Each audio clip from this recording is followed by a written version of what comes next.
नमस्ते, मैं साधना स्वागत करती हूँ आपका अपने चैनल साधना के कॉर्नर में। तो हमने पिछले वीडियो में दोहा लिखना सीखा था और आज मैं आपके लिए लेके आई हूँ एक दोहे के समान ही सममात्रिक छंद रोला।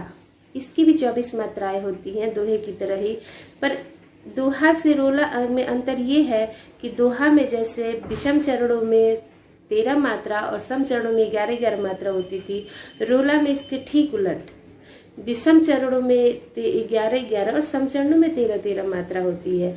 और रोला में एक अंतर और ये है कि उसके गाने का लय थोड़ा सा अलग होता है, विशेष लय में गाया जाता है, जिसे मैं एक बार आपको लिखित उदाहरण के थ्रू समझा दूं, फिर मैं आपसे बात करती हूँ। जैसे मैंने अभी आपसे कहा है कि रोला भी एक सममात्रिक छंद है। रोला के भी 4 चरण होते हैं, इसके भी प्रत्येक चरण में 24 मात्रा होती है और 11 और 13 पर यति होती है, यानी कि जो इसके विषम चरणों में 11 और सम चरणों में 13 होता है।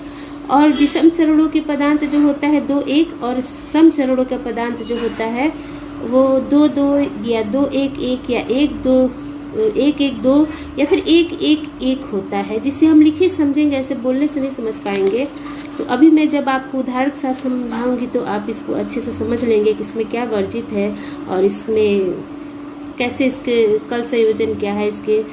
तो अभी मैं आपको उदाहरण के साथ समझाती हूँ। जैसे ये रोला का उदाहरण है कि आसमान दे वार प्यार की बूंदे सारी। अब जैसे ये प्यार की बूंदे सारी यहाँ से त्रिकल से शुरू करेंगे तो इसका संयोजन पूरा होता है। इसका थोड़ा सा कल संयोजन दोहा से अंतर है। आसमान दे वार 11 पे यति है और प्यार की बूंदे सारी, तो जैसे ये त्रिकल आना चाहिए यहाँ पे ताकि ये 13 मात्रा पूरा हो, तो ये सारी यानी कि आपका ये 2 दीर्घ के साथ कंप्लीट होता है। तो कुछ इस तरह से है, आसमान देवार प्यार की बूंदे सारी, धरती ढूंढे प्यास करे बादल से यारी, यानी आपका ये भी त्रिकल है और यहाँ पे आपका 2-2 पे ख़त्म होता है। तो इस तरह से रोला ये जो आपका है 11 मात्रा और ये 13 मात्रा के साथ ये 24 करके एक चरण पूरा होता है। और अब रोला का एक दूसरा उदाहरण देखते हैं जिसमें आपको और समझ मिले अगर भगवान। इसके भी आपका पदांत में जो विषम वाले 2 और 1 के साथ होता है, कहूँ ये क्यों करते हो, यहाँ पे त्रिकल है, यहाँ त्रिकल होना चाहिए। अगर यहाँ पे त्रिकल नहीं होगा तो फिर आगे का संयोजन गड़बड़ हो जाता है और बाकी ये द्विकल से, यानी कि कुल 13 मात्रा आपका यहाँ पे पूरा होता है। तो इसको इस तरह से पढ़ेंगे, मिले अगर भगवान कहूँ ये क्यों करते हो, किसी और का पाप, ये 11 हुआ, किसी के सिर मढ़ते हो, आपका ये भी 2-2 के साथ पदांत पूरा हुआ, ये 3 हुआ।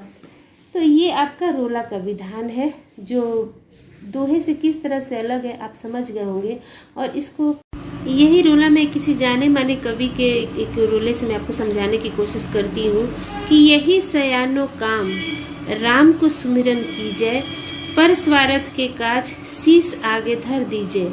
यानी कि देखिए यही सयानो काम, यहाँ पे त्रिकल पे ही आपका खत्म हुआ है और त्रिकल से ही शुरू हुआ है। राम को सुमिरन कीजिए, यानी यहाँ भी 2-1 है और यहाँ भी 2-1 है और यहाँ पे आपका 2-2 है जिसका पदांत है। ये 2-2 होना जरूरी नहीं है, ये 2-1-1 भी हो सकता है, 1-1-2 भी हो सकता है या फिर 1-1-1 भी हो सकता है। पर ये रोले का यही विधान है कि यही सयानो काम राम को सुमिरन कीजिए, पर स्वार्थ के काज शीश आगे धर दीजिए। और सबसे बड़ी छंदों में बात यह है कि यति और जो ये विराम शब्द है लघु विराम पूर्ण में, इस पर विशेष ध्यान देने की ज़रूरत है। जो मैंने यहाँ गलती की, यहाँ पे मैंने डबल दे दिया है जबकि सिंगल रहता है। अभी आपने देखा कि रोला कैसे लिखते हैं।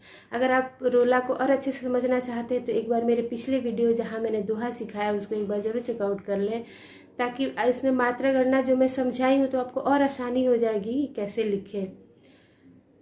तो एक चीज़ और भी कहना चाहूँगी, अगर आप दोहा और रोला 2 छंद लिखना अच्छे से सीख लेंगे तो कुछ और छंद है जिससे आप बड़ी आसानी से लिख लेंगे, जिसके बारे में मैं आगे की वीडियो में बात करूँगी। तो आज के लिए बस इतना ही, और जाने से पहले मैं आपसे एक बार इतना ज़रूर कहूँगी कि प्लीज़ मेरे चैनल को लाइक, सब्सक्राइब और शेयर ज़रूर कीजिए और कमेंट करके बताइए कि मुझे मेरे में और क्या सुधार की गुंजाइश है, मैं और क्या लेके आ सकती हूँ और मैं कैसे आपको समझा सकती हूँ।